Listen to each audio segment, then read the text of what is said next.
Okay, so we are a library consortium of about 80 libraries. We have something that will make every public library happy, create a better user experience, and will be sustainable over time. What we want is to create a consortium of libraries that own their own digital content and is integrated seamlessly into our catalogs. By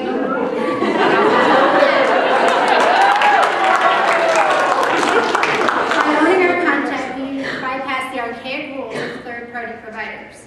We provide better customer experience by eliminating the confusion of multiple passwords, sign-ins, and login pages. By owning our content, we will regain the right of first sale.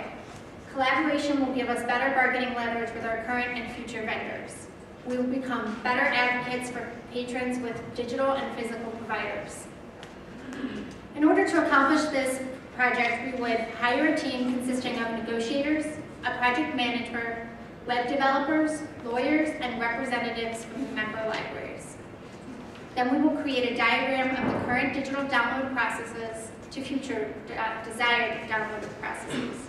Conduct a feasibility study consisting of polls, focus groups, surveys of library staff and patrons. Provide branded marketing materials for new digital services.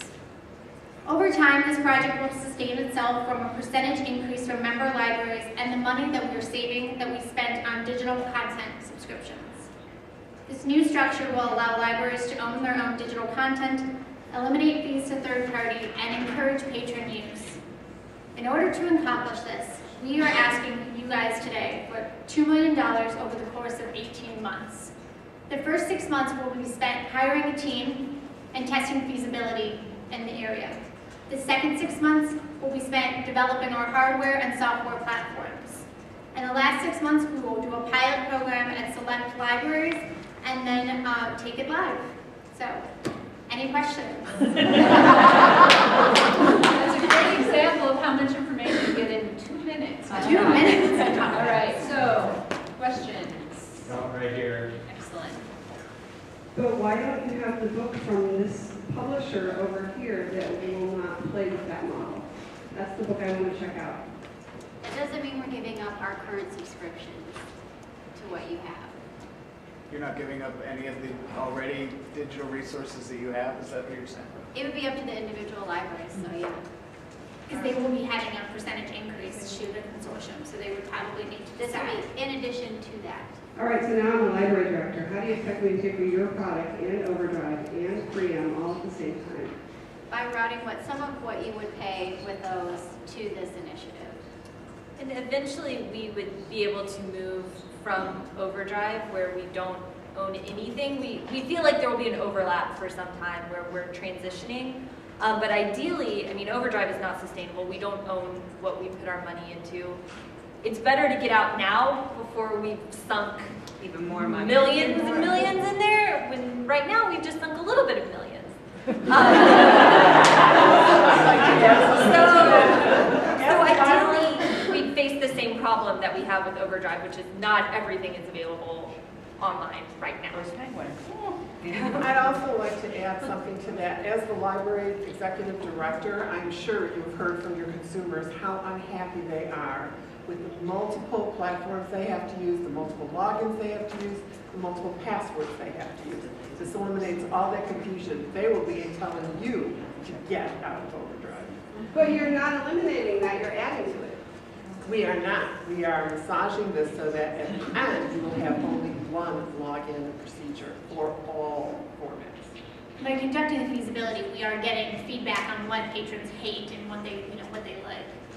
We have a question over here. I had heard you say no passwords. How are you going to handle no passwords?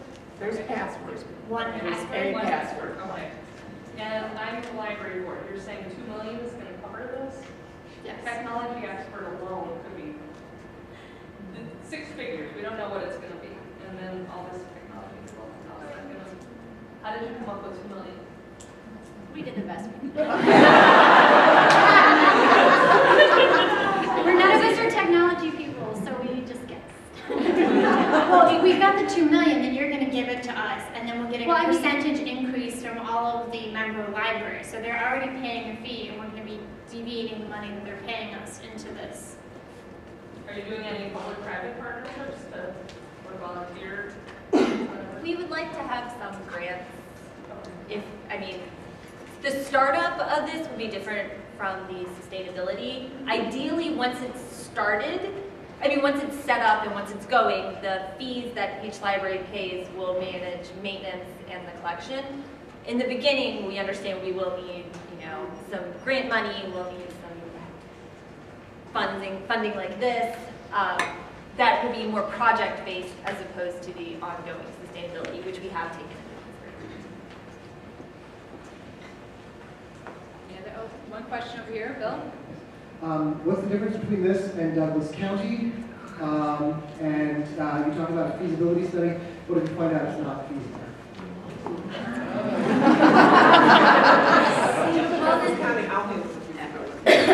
The Douglas County, we're talking about a system of libraries here, so a consortium. Douglas County says that's their own library system. So, that's one difference.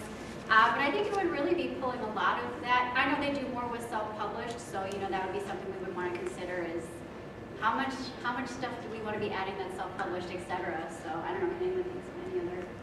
We used the Douglas County model and kind of built on our own. And what we really wanted to focus on, in addition to getting the titles, is having a good platform, to having a seamless, you log into your catalog. It's basically we're pulling the catalog of the ebooks together.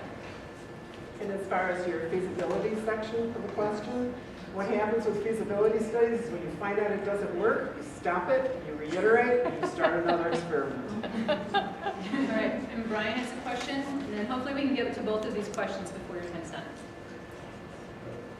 I have two questions. First, I'm a publisher. Why would I want to sell my books to like a small shop, and now I have to have somebody work extra hard to have my product plug into your product when you're only a small consortium and I can go up to Overdrive or another larger one that does multiple states? That's why we hire negotiators. All right, what's your other question, Brian? And the other question is, would this be a model like Library Renewal is trying to do as well? You guys familiar with that? Slightly. All right, Bill, have that ready to do with the next four. And then let's get our last question here, because, are we okay? That's okay. Let's get our last question here. So, as we all know who are parts of big Overdrive consortiums, 80 libraries is a huge consortium. How many copies of every book are you going to get to provide, and can you really afford that sustainably in your budgets? I think you have to start somewhere. So, and this doesn't prevent any other library from purchasing their own copies. I think we would maybe kind of do like an advantage, situation. We're in Swan with 80 libraries. We do share materials, but libraries have their own that they don't circulate to other libraries. So I think you would kind of just have to see what the usage is and keep your ratio the same. Eventually you would think that, this is ambitious, but that if a library bought a digital copy, it could then be added into the ILS. So it wouldn't have to be necessarily consortial purchasing. And we own the content. So we can give, And some publishers give you multiple access, so there's that too. Thank you, Team White. Good job.